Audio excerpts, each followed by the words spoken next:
So if I can start by saying my very, very warm thanks to the organizers, Ariella, Vazira, Aliyyah, and Leela, and also Kit, Trowder, Charlie, and everyone else who's made this event possible. It's very inspiring to be speaking in the midst of all these inspiring women. So thank you so much, Charlie.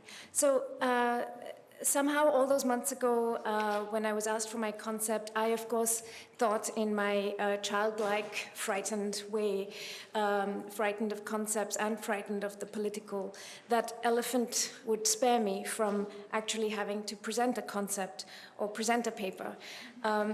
Maybe because of the proverbial elephant in the room, I somehow imagined that I could not only sit here silently, but also that no one would then be able to talk about me.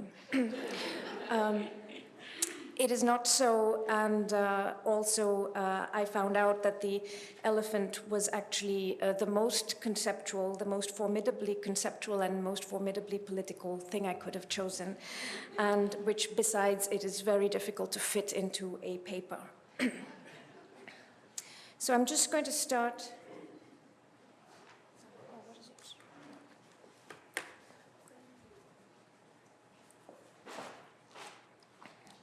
I just want to start with a very quick reference to, to the well-known fable that comes from Hindu and Jain texts from the first millennium BC of the blind man and the elephant, rewritten in many, many forms over the centuries. And here this is the Persian poet Rumi's poem, and I will just read the very end. So if you know the story, it's 6 blind men or 5, depending on the version, who each touch a different part of the elephant and come up with a different conviction regarding what it is. So the very end, each of us touches one place and understands the whole that way. The palm and the fingers, feeling in the dark, are how the senses explore the reality of the elephant. If each of us held a candle there, and if we went in together, we could see it. That's my epigraph.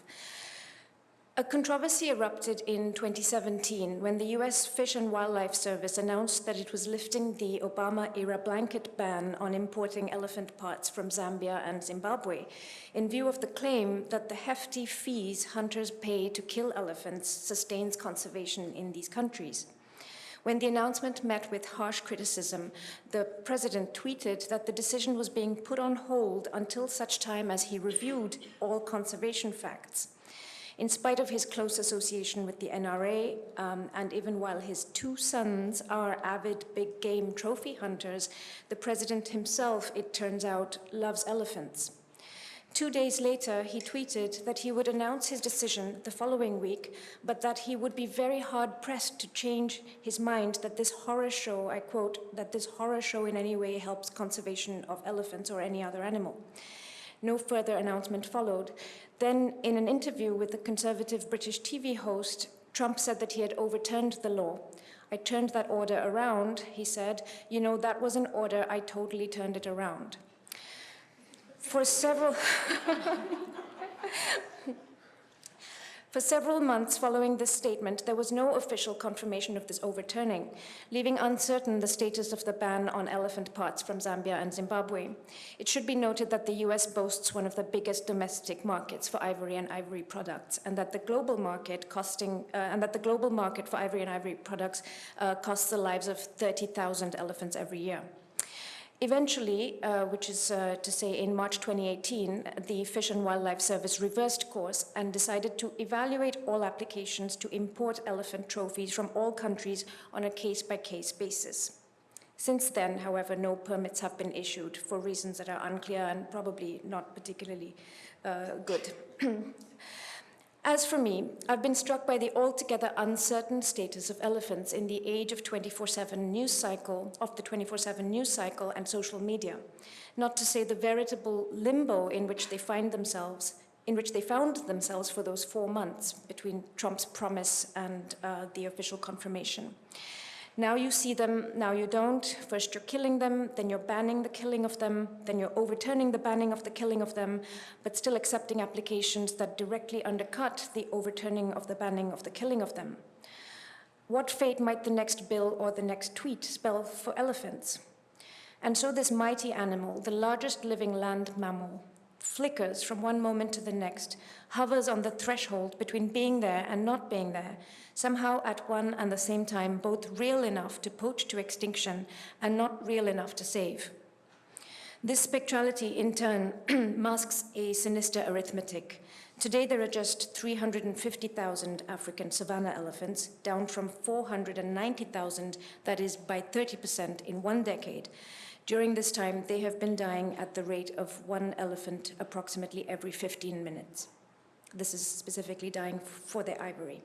My first part is titled Overdetermination of Elephants. Elephants were already dying at this rate in the 1950s. Indeed, the massacre and the formidable difficulty of stopping it forms the narrative premise of French novelist Romain Gary's novel Les Racines du Ciel, or The Roots of Heaven. As Gary would never tire of pointing out, this 1956 bestseller that won the prestigious Goncourt Prize had also the distinction of being the first ecological novel, preceding both Joseph Kessel's The Lion and Joy Adamson's Born Free. The Roots of Heaven borrows its structural conceit from Joseph Conrad's The Heart of Darkness. In Gary's novel, too, one character, the Jesuit father Tassin, serves as framing consciousness and principal investigator, piecing together the fate of another character, Morel, who has disappeared in the environs of Fort Lamy, today N'Djamena, capital of Chad, in an ardent and ultimately unsuccessful campaign to stop the killing of elephants.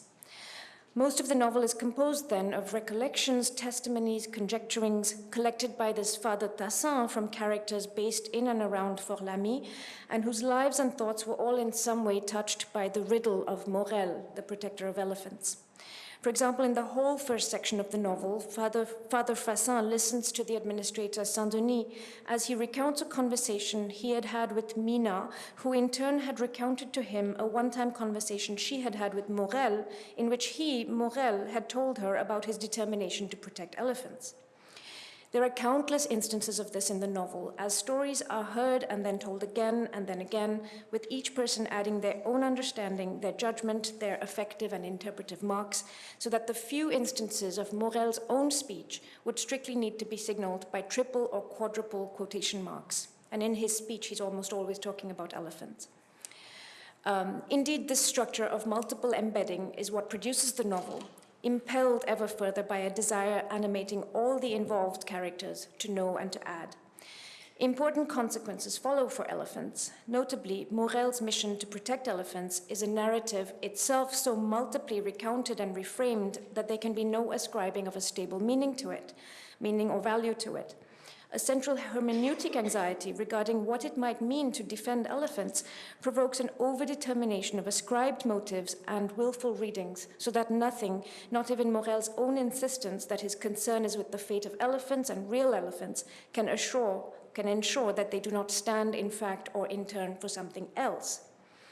Thus, to list some of the interpretations within the novel, Morel's most loyal allies till the end, Mina and Abe Fields, assume that his defense of elephants is in fact about human solitude, suffering, and dignity in the aftermath of the Second World War and its atrocities. Anti-colonial groups, on their part, are quick to presume that the elephants are canny symbols for national self-determination.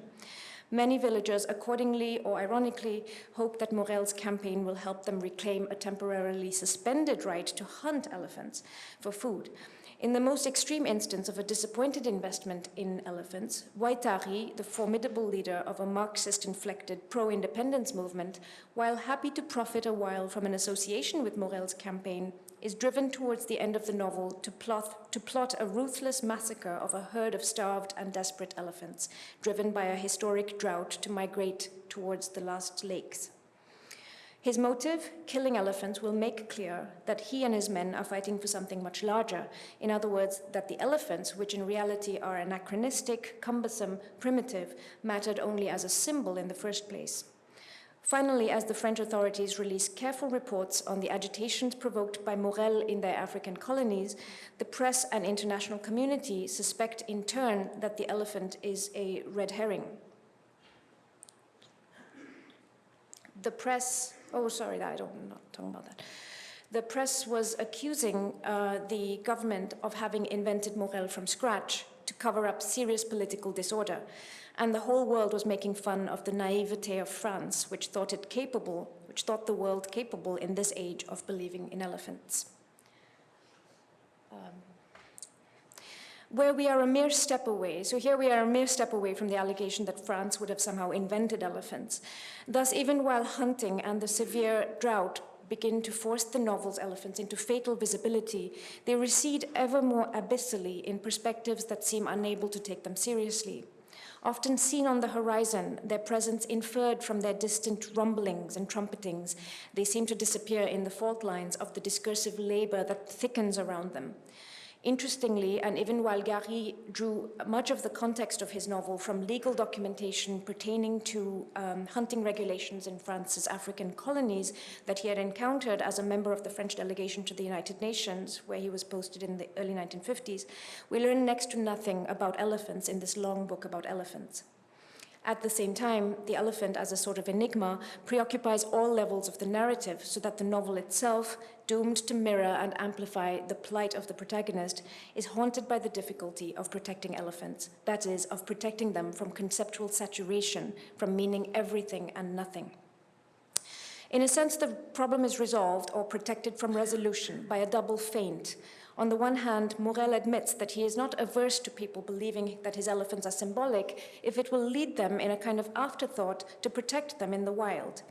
He thereby allows for a conception of the elephant as what might survive covertly as body, species, life, behind the work of the symbol. But also, as suggested suddenly and tantalizingly in the last section of the novel, which is really a weak section of the novel, Morel himself may only be pretending to be interested in real elephants. The backstory supplied in the last section and then scattered through the novel traces his preoccupation with elephants to a German labor camp where he and others would, during the war, when crushed by the despair of their imprisonment and dehumanization, follow the advice of one of their fellow detainees, Robert. When you can no longer bear it, do what I do. Think of herds of elephants running free across Africa, hundreds and hundreds of magnificent animals that nothing can resist, not a wall, not a barbed wire fence, that charge through vast open spaces and break everything in their way, knock everything down. As long as they are alive, nothing can stop them. In other words, freedom. Morel remembers it demanded a formidable effort of the imagination, but it was an effort that kept us alive. Thus, when emerging alive from his captivity, he felt beholden. I contracted a debt toward elephants. This origin story certainly might account for why Morel's exalted idea of freedom as elephants, so to speak, remains unperturbed by the increasing evidence of the wretched vulnerability of flesh and blood elephants in Central Africa, 30,000 of which, as I said, were being poached for their ivory, or as I didn't say perhaps, 30,000 of which were being poached for their ivory every year in the early 1950s. It also makes it possible to argue that when Morel insists that it is real, irreducibly real elephants that he intends to protect, he's in fact also protecting a symbol or a concept under cover of the species. This elephant's difference from itself is arguably acknowledged in Gary's most ambiguous insistence in a later preface written in 1980. The elephants of my novel are therefore not allegorical in the least. They are in flesh and blood, precisely like human rights. Gary, like his character Morel, it seems, concedes that the elephants may stand for something else, or at least he cannot prove that they do not, and critical commentary on the novel has been provoked by the very difficulty thematized within, which is that of seeing the elephants as such. Thus, early readings foregrounded the humanist reading. Protecting the elephant was in fact nothing more and nothing less than protecting an ethical thinking of difference within human society. More recently, Pierre Bayard proposed that the elephants of Les Racines du Ciel were not exactly allegories, but ghosts, pointing as traces towards something else for which there is no thematized place in the narrative, namely the Shoah. Equally persuasive, if ultimately equally speculative, is Anne Simonin's hypothesis in 2011 that Gary's elephants refer specifically and meta-allegorically back to Free France via the missing link of Babar, the beloved elephant created by Jean de Brunoff in the 1930s, which during the years of the occupation was resurrected as Babar, l'éléphant français libre, the free French elephant on BBC Radio's French station broadcast from London. A third critic, Anne Henry, contends that with the roman écologie, with the ecological novel claim, Gary, as always, had the last laugh. The Roots of Heaven, the title of the novel, for Henry was in fact mostly a pastiche of Malraux and Camus, calculated to win the prize, the Goncourt Prize, constructed around a depthless, aphasic, implausible misfit of a hero for whom elephants were not so much a conservationist cause as an absurd idée fixe. If she is right, we, the readers, are prey to the very megaphonic, and this is megaphonic, P-H-O-N, the very megaphonic overdetermination that within the novel continually captures and overinterprets Morel's words and deeds. Indeed, were Morel himself to tell us clearly, and once and for all, that his fight were definitely not about the elephants, would we even believe it, or would we be able to bear it? Part 2, Elephants in the Room. It so happens that even while Romain Gary was writing his novel in New York, Jacques Lacan, holding his first seminar at the Hôpital Sainte-Anne in Paris, was also being visited by elephants. In the 14th session, which was on the 12th of May 1954, discussing Freud's commentary on Faute d'Art, Lacan would stress that this game exemplifies, I'm just reading the parts in bold, Lacan would stress that this game exemplifies how a child would enter the symbolic relation. The child, I quote Lacan, starts to play with the object, to be more exact, with the simple fact of its presence and its absence. So it is a transformed object, an object with a symbolic function, a devitalized object, already a sign. When the object is there, he chases it away, and here in French, c'est quand l'objet est là qu'il le chasse, which is also the word for hunting. When it isn't there, he calls it. Through these first games, the object passes, as if naturally, onto the plane of language. The symbol comes into being and becomes more important than the object.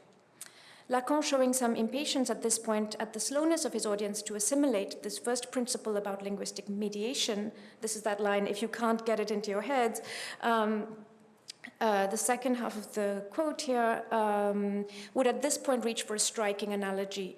It is owing to the fact, I quote, that the word elephant exists in their language and hence that the elephant enters into their deliberations that men have been capable of taking in relation to elephants, even before touching them, decisions which are more far-reaching for these pachyderms than anything else that has happened to them throughout their history, the crossing of a river or the natural decimation of a forest. With nothing more than the word elephant and the way in which men use it, propitious or unpropitious things, auspicious or inauspicious things, in any event, catastrophic things have happened to elephants long before anyone raised a bow or gun to them. 3 weeks later, in the 17th session of the seminar, Lacan would return to Faute d'Art as an initiation to symbolization, and here again would invoke elephants. What is important is, I quote, that this little human being, which is the child, is able to make use of the symbolic function, thanks to which, as I have explained to you, it is possible for the elephants to make their entry here, however straight be the gate. Everything begins with the possibility of naming, which is both destructive of the thing and allows the passage of the thing onto the symbolic plane, thanks to which the truly human register comes into its own. Encountering this seminar more than 60 years later, I experience a frisson at the story being told here, the story of the making and unmaking of our world, it seems to me. A short discussion following the seminar would suggest, which is transcribed in the published version, would suggest that the seminar participants, which included, as we know, psychoanalysts Octave Manoni, Didier Anzieux, philosopher Jean Hippolyte, were processing, however fleetingly, the implications of what was being described. So Manoni, that is how human politics comes about, in the broad sense. If men don't act like animals, it is because they exchange their knowledge by means of language. As a consequence, it is politics. The politics of elephants is possible thanks to the word. Hippolyte to that says, but not only that, the elephant himself is affected. L'éléphant lui-même est atteint. which can also mean sort of touched. That's the Hegelian logic. Lacan at this point would not appear to disagree with Hippolyte, but he would simply say tersely, and that's that last line, that is Lacan, before he resumes his seminar, all this is pre-political, I simply want you to be clear about the importance of the name. The motif would emerge again at the June 9th session of Lacan's seminar, with Lacan reminding his audience to think is to substitute the word elephant for elephants. A week later, he would return one last time to the motif. The concept, I quote, is always there, is always where the thing isn't. It is there so as to replace the thing, like the elephant that I brought into the room the other day by means of the word elephant. If that was so striking for some of you, it was because it was clear that the elephant was really there as soon as we named it. Of the thing, what is it that can be there? Neither its form nor its reality, since in the actual state of affairs, all the seats are taken. Hegel puts it with extreme rigor. The concept is what makes the thing be there, while all the while it isn't. Elephants would not be mentioned again by name in the seminar, though it should be said that on the last day, quaintly enough, Lacan would distribute little elephant figurines to seminar participants. So this is the last sentence of the transcribed seminar. Also, the seminar, when published in 1975, would have a tusked African elephant on its cover, and even when re-edited in 1998.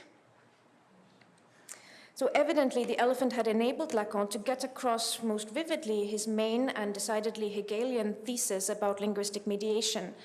In the second last session of the seminar, 30th of June, Lacan would describe with real poignancy how the natural world comes to be overlaid by the symbolic. And some critics have referred to this as Lacan's description of the symbolization of the real. The symbolic system is not like a piece of clothing which sticks onto things. It is not lacking in its effects on them and on human life. You can call this upheaval what you will: conquest, rape of nature, transformation of nature, hominization of the planet. You will say that the elephant seems to have disappeared, but it is in name only, for it was the elephant that paved the way for this account of the symbolic, that made it possible to understand most dramatically what naming does to things, and which, its job done in this demonstration, can now go back into hiding. My next part is called Elephants Hiding. Elephants, after all, are known to hide. This, in fact, is driven home most convincingly by elephant jokes, which for a while were such a fad. I'm very bad at reading jokes, and I also just don't know whether I should be leaving time for people to guess the answers. So I think I'm just going to show them and not say them, okay?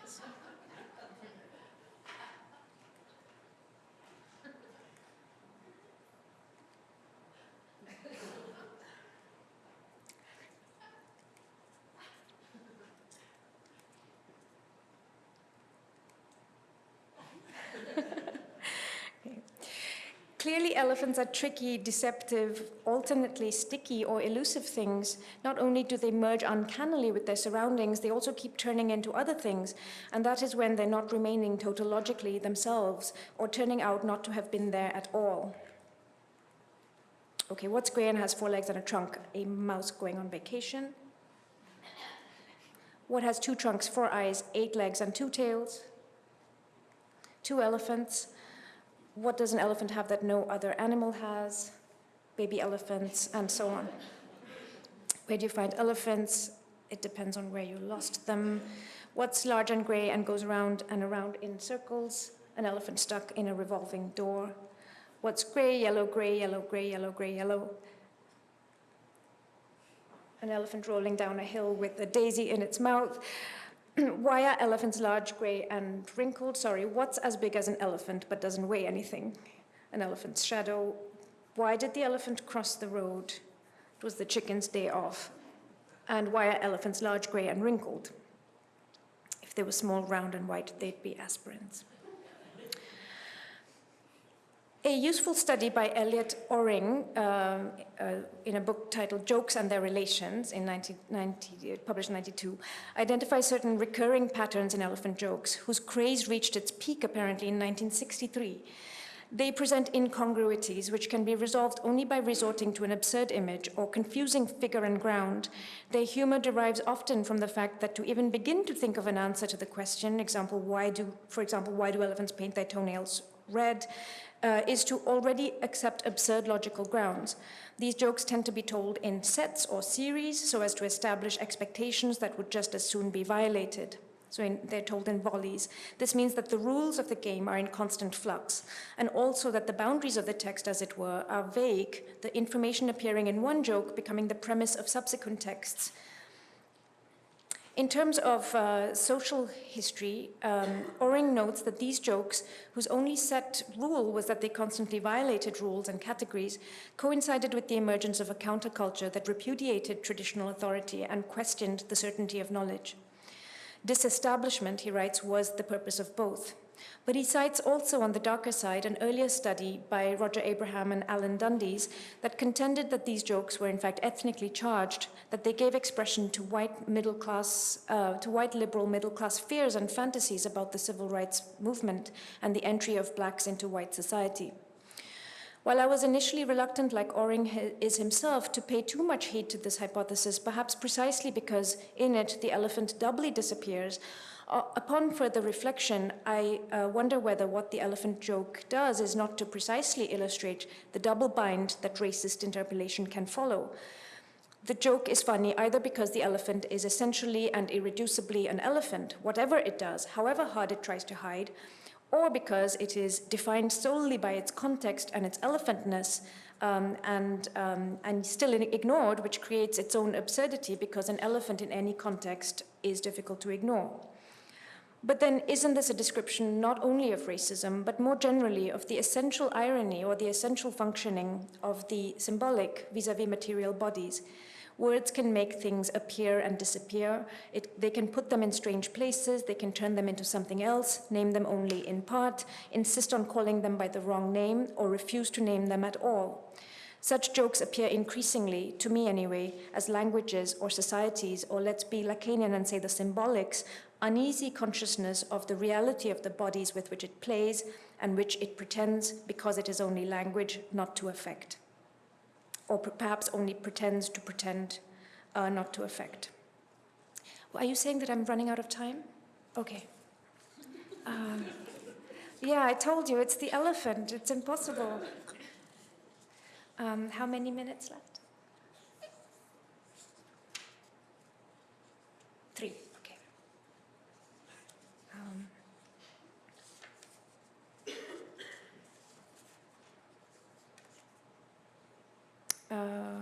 Okay, so I have a lot of other stuff, but that's fine because there are many parts here that don't quite add up anyway, so I'll end maybe with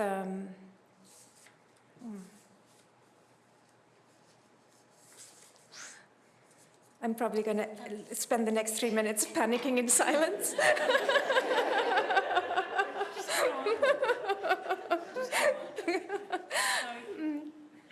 Okay.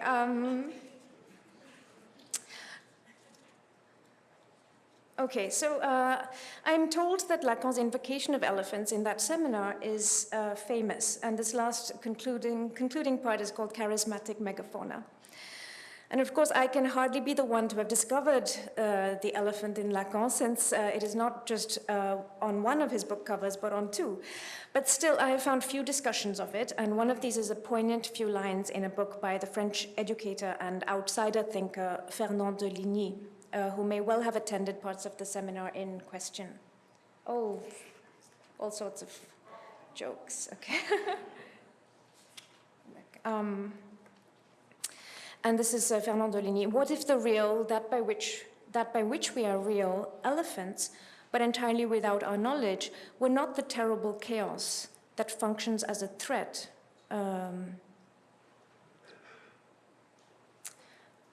I think there's no not there. Were the terrible chaos that functions as a threat, a dread, with respect to which the sonorous clankings of language evoke the only eternal salvation? What if language couldn't care less about us, and not merely couldn't care less, but worse, knew perfectly well how to keep everything that comes from nature on the other side of the threshold? Deligny, who is most well known for his work with autism, was radically skeptical of the privileged role that Lacan and psychoanalytic and educational thought in general afforded to language in securing the human subject's commerce with the world.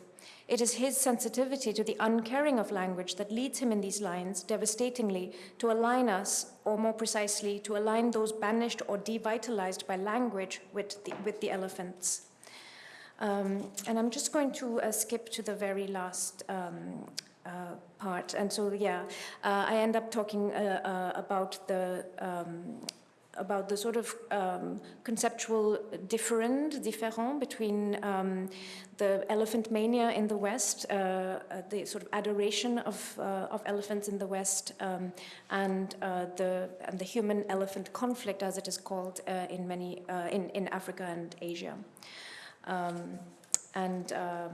So the more I've read about elephants, as they continue to be poached with more and more sophisticated organization and more sophisticated automatic weapons in some parks, and as they rebound and must be controversially sold or culled in other parks when these parks exceed their carrying capacity, the more I keep returning to the strange elephant of the parable of the blind men.